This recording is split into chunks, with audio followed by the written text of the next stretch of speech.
Nous voici à Massabielle, à la source. Et nous avons reçu ce signe de l'aspersion au début de la célébration. Il s'en fallut de peu que le ciel lui-même s'en chargeât.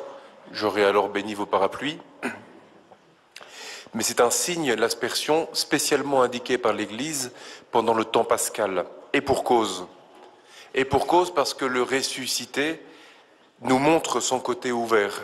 À peine il est ressuscité. Il nous montre d'où a jailli pour tous les pays, toutes les nations, toutes les langues et tous les siècles la source d'eau vive, où tous et tout prendra vie. Il nous assure, en nous montrant son côté ouvert, à peine ressuscité, que désormais nous savons où nous pourrons trouver la vie, que nous trouverons désormais en lui la source dont nous avons besoin en réponse à toutes nos soifs les plus fondamentales. Et ici, dans cette grotte de Massabielle, comment ne pas déployer ce signe liturgique qui est, comme toute liturgie, une prédication en soi, une prédication en acte? Comment ne pas saisir que Notre-Dame, lorsqu'elle prescrit ici même à Bernadette de laisser jaillir, pour ainsi dire, l'eau du rocher, nous invite à revenir au cœur de Jésus, source de toute vie, cœur de Jésus ouvert pour tous les siècles. Évangile, discours du pain de vie.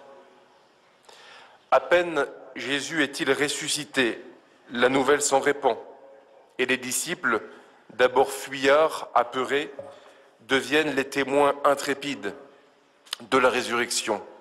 C'est l'Église qui naît et se déploie. Mais de quoi naît-elle? De quoi se nourrit, s'entretient, s'alimente cette naissance? Cela ne vous a pas échappé. Dans tous les récits qui ont suivi la fête de Pâques, à Emmaüs comme au Cénacle, sur les bords du lac de Tibériade encore, le ressuscité rompt le pain. Il se manifeste comme vainqueur de la mort et comme pain véritable. Car l'Église naît de l'Eucharistie et elle y renaît toujours. Elle s'y refait, elle s'y reconstitue et c'est là qu'elle vient s'emparer de cette force du ressuscité. C'est pourquoi le long chapitre 6 de l'Évangile de Saint Jean, Pain de vie, nous est donné à lire ces jours-ci, pour continuer à rester le regard fixé sur le lieu d'où jaillit pour nous, pour l'Église, pour les siècles, la source de la résurrection. Oui, comme les Hébreux ont traversé la mer Rouge, puis, pour l'alimenter, reçu le don de la manne.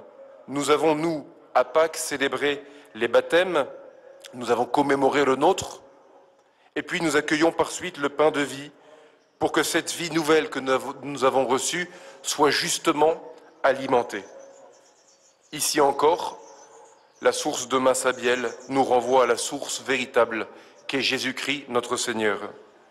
La belle dame nous invite à boire et se laver à la source. Si se laver, c'est bien sûr le baptême, et par suite, sa continuation, son renouveau, qui est le sacrement de pénitence et de réconciliation. Boire nous rappelle immanquablement le calice sur nos autels où s'alimente toute l'Église. Enfin, quel est l'effet de cette Eucharistie?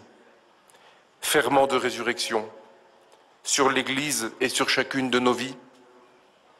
Voyez la première lecture, Saint Étienne. Une ressemblance tellement frappante, évidente, avec la vie même de Jésus. Les apôtres, même chose. Copier-coller, même signe, même prédication, même miracle, même persécution. Devenir à notre tour comme Jésus. Le laisser nous conformer à lui qui est la source. Oui, il s'agit bien de devenir, quant à nous, des sources. Le Seigneur l'avait dit au chapitre 4 de Saint Jean, « L'eau que je leur donnerai deviendra en eux source jaillissante pour la vie éternelle. » Non, nous ne recevons pas, nous ne venons pas à la source que pour notre petit bien-être, notre petite commodité de chrétien. Ce n'est pas douillet de venir prier, de venir nous réconforter auprès de lui. C'est le laisser faire de nous des sources pour notre entourage en premier lieu et toute l'humanité par la suite. Et puis il y a le psaume 83 qui prophétisait la même chose. Nous le chantions ce matin au Laude. Heureux les hommes dont tu es la force. Quand ils traversent la vallée de la soif, ils la changent en source. Voilà notre mission, voilà le programme que le Seigneur nous assigne quand nous venons auprès de la source, celle de Massabielle, celle de la Sainte Eucharistie. Quand ils traversent la vallée de la soif, ils la changent en source. Frères et sœurs, les yeux fixés sur Jésus, source vive de toute l'Église, de toute l'humanité, portons la vie en nous, non pour la garder, mais demandons au ressuscité de continuer en nous son œuvre en faisant jaillir cette source dans nos vies pour tous nos frères. Amen.